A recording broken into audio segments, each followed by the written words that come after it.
Kamusta mga brad? Panoorin natin ang huling banat ni Joma kay Pangulong Ferdinand Bongbong Marcos Jr. Sino mag-aakala na huling banat na pala niya to sa Pangulo ng Pilipinas?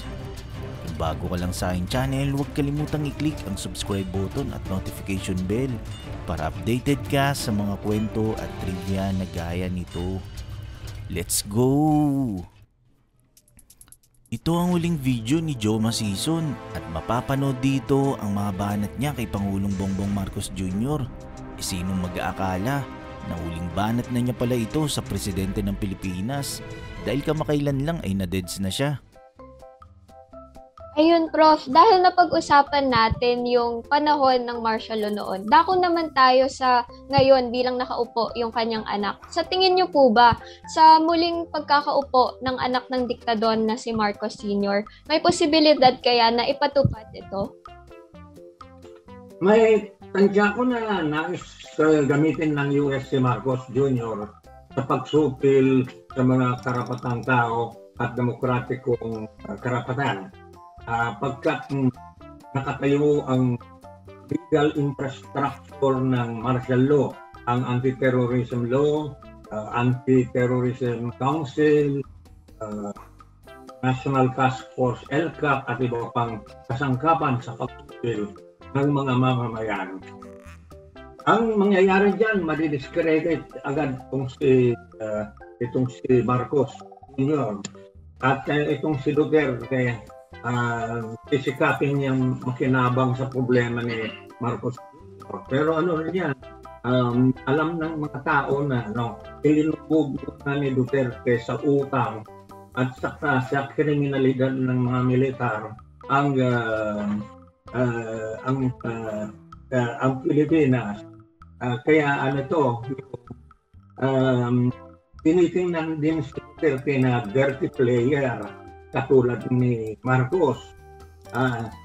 Yung bang rename up na niya si Marcos Jr. para hindi makagawa ng mabuti, ilulubog niya lalong Pilipinas sa utang, mababaon sa state terrorism. At yan ang in-expect ni matandang Duterte kay Marcos. Ito niyang isahan itong Marcos Jr. at yung kanyang anak na Sara ang kanyang gawing presidente. Nagsabuatan na ng US at rehimeng Duterte sa pekeng pagkahalal ni Marcos Jr.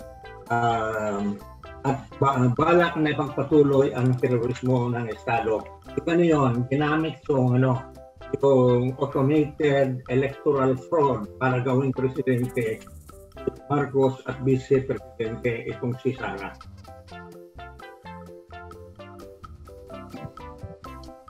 Grabe po, ano? Kung ngayon naman po, hindi man deklarado yung martial law, pero anong mga ang pinakita ng Estado para ipataw to? Dahil kitang-kita na de facto yung mga abuso ng Estado, abuso sa paglabag sa mga karapatan ng mga mamamayan. Kaya ang mga tao hihiyaw at reklamo habang sa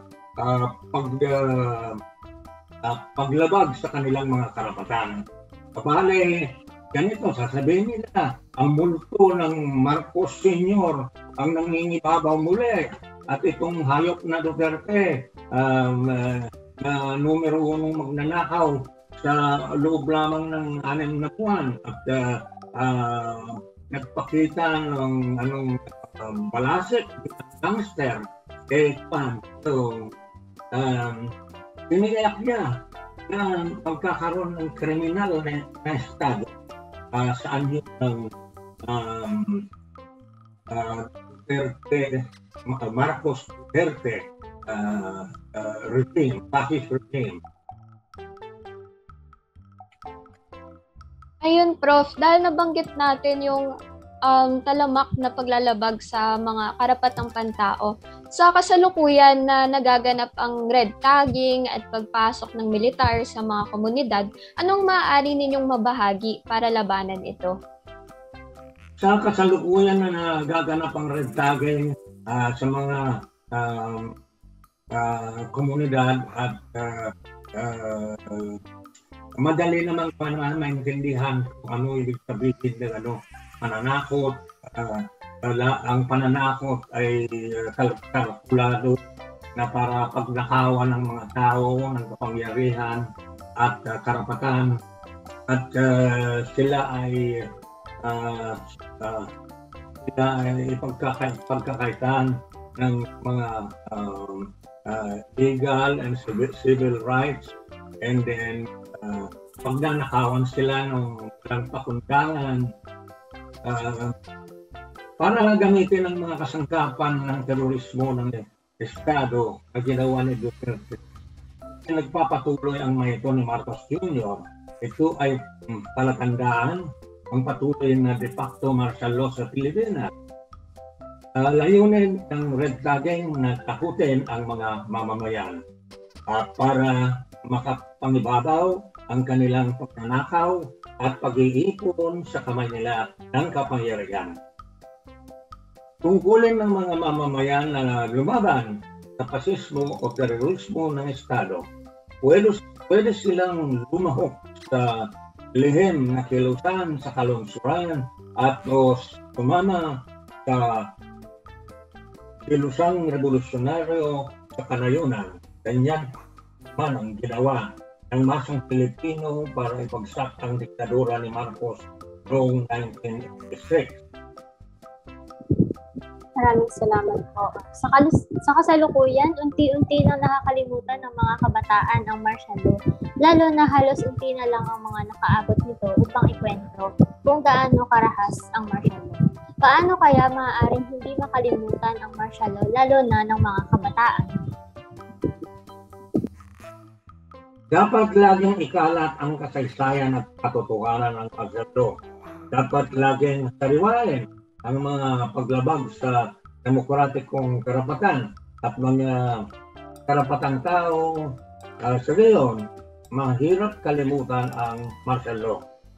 Tuwing may bagong paglabag sa human rights, langkad ang mga sirkunstansya nito at tukuyin ang background ng Marcos fascist leadership mula 1972 hanggang 1986 at ipagpatuloy pa ni Duterte sa nakarang 6 na taon.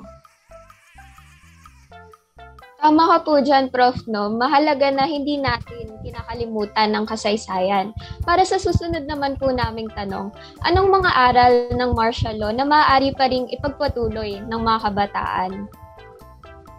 Magkaiba ka, huwag matakot. Sa pag-iral ng martial law, dapat digmang bayan ang isagot. Tuloy-tuloy naman ang digmang bayan sa linya ng pambansang demokratikong revolusyon. Kung tayo ay nasindak, mangingibabaw itong mga halimaw, mga pasista at mga mandarambong sa ating lipunan. Kaya obligasyon sa sarili natin na labanan itong mga halimaw na gustong mag-ari sa sambayanang Pilipino. Kung sakali man po naman na mag-martial law, ano ang mensahe niyo para sa amin dito? Sa ngayon pa lamang, dapat labanan na ninyo ang de facto martial law na umiiral sa pamamagitan ng anti-terrorism law, anti-terrorism council at National Task Force, ELCAC at iba pang mga ahensya nito. Gamitin ang mga legal at revolusyonaryong paraan para labanan ang paglubha ng martial law o terorismo ng Estado. Ayun po. Maraming salamat sa naging malaman na diskurso natin patungkol sa cronyism, corruption, and brutality of the Marcos family from the 1970s to the 2020s. A martial law at 50 special. Ngayon naman ay bubuksan natin ang programa natin para sa karagdagang katanungan ng ating